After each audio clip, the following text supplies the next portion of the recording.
When I was living in El Salvador, I'd gotten used to there being a couple small tremors there every year, and they were never anything too big, but in the year 2001 there was a huge earthquake in El Salvador. It was around noon and I was in my room. I was taking a nap and I was woken up by a rattling sound coming from the corner of my room. When I opened my eyes, I remember seeing all my pens and pencils sliding off of my desk and onto the floor. So I sat up on my bed and I could feel my bed starting to shake, just a little at first until I heard a deep rumbling noise. And right when that rumbling happened, everything started violently swaying left and right. And that's when I jumped out of my bed and ran out of my room, still half asleep. Now if you've never been in a big earthquake, imagine you're in a bus or on the subway or something and you're standing, and you haven't noticed that all the passengers have gotten in yet, so you're checking your email on your phone or something. And as the bus gets going, you're all whoa and you grab onto that handle thing. Now imagine that you have no handle to steady yourself with, and the bus you're on is constantly starting and stopping, starting and stopping, starting and stopping.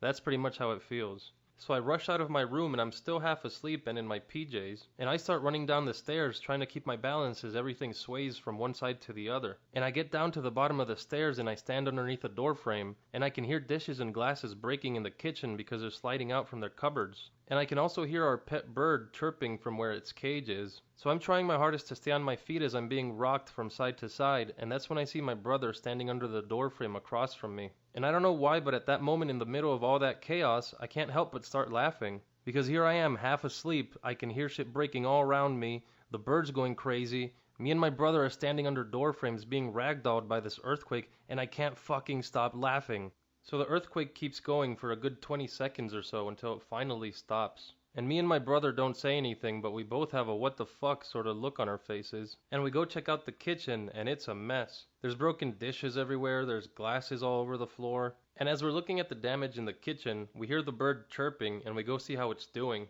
And we get there and the bird's cage is on its side on the floor, but the bird's happy, chirping and bobbing its head back and forth. So we figure either this bird didn't understand what just happened, or it knew exactly what went down and it was celebrating its survival. And we get a call from our parents and we tell them we're okay, and me and my brother spent the rest of the evening talking about what was going through our minds when the shaking started. So the strength of the earthquake that hit El Salvador that day was an estimated 7.9 in magnitude. The scale to measure earthquakes goes from minor at a strength of 3.0 to 3.9 all the way up to major at a level 8 or above. So ours was 1 decimal point away from being at the top. I even remember people telling me they were on the street when it happened, and they saw the whole street ripple like a wave when the earthquake was at its most violent. And the whole country was affected, and a lot of people died or lost their homes. And the earthquake was so big that it was felt all the way up to Mexico and all the way down to Colombia. So here's El Salvador, and up here is Mexico, and down here is Colombia.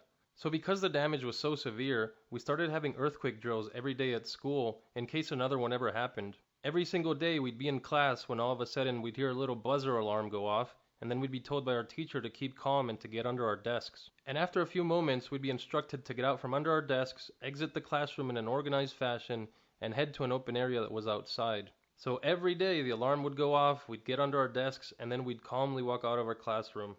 So the major category 7.9 earthquake happened on January 13th. On February 13th, exactly 1 month later, we got hit with a strong category 6.6 earthquake when I was at school. So I'm in class and the room starts to shake, and the teacher stops giving his lecture, and the whole class gets quiet. And we're all waiting to see if the shaking gets stronger, and I start to get nervous. And I start thinking that I should just make a run for it, that I should just get up from my desk and run towards the door. And the shaking starts getting worse, and now everything's rumbling, and I'm telling myself stuff like, save yourself, fuck this shit, just get up and go. But then I calm myself down and I tell myself that I've been practicing for this moment for an entire month, and that everything's gonna be okay.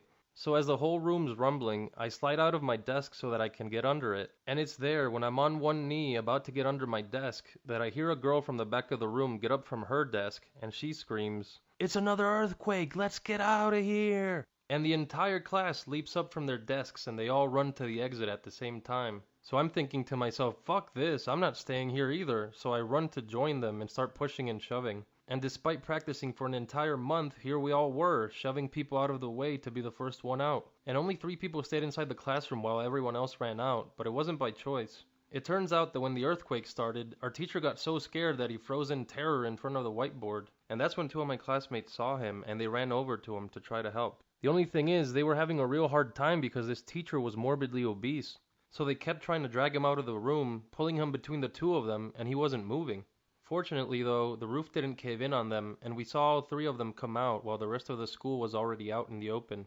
It's been years since I lived through those two earthquakes, but nowadays whenever I feel even just a small tremor, I still get myself ready to get to safety. One time in San Francisco, when Jenny and I were still living there, we were hanging out with some of our friends when we felt a little rumble, and everyone stayed seated, but I was already in a sprinting position, ready to slide under the nearest table. After those two earthquakes in El Salvador, I don't think I'll ever be able to feel rumbling and not spring into full-on alert mode. So in the future, if you happen to be caught indoors with me when an earthquake hits, here's 2 words of advice for you.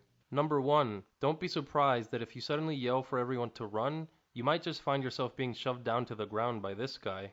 And number 2, when everything's shaking and you're worried about whether you're going to survive this horrible event, just take comfort in the fact that no matter what silly things you might say or do while it's happening, you'll still look a lot better than that one asshole that's off in the corner laughing like a crazy person when it's all going down.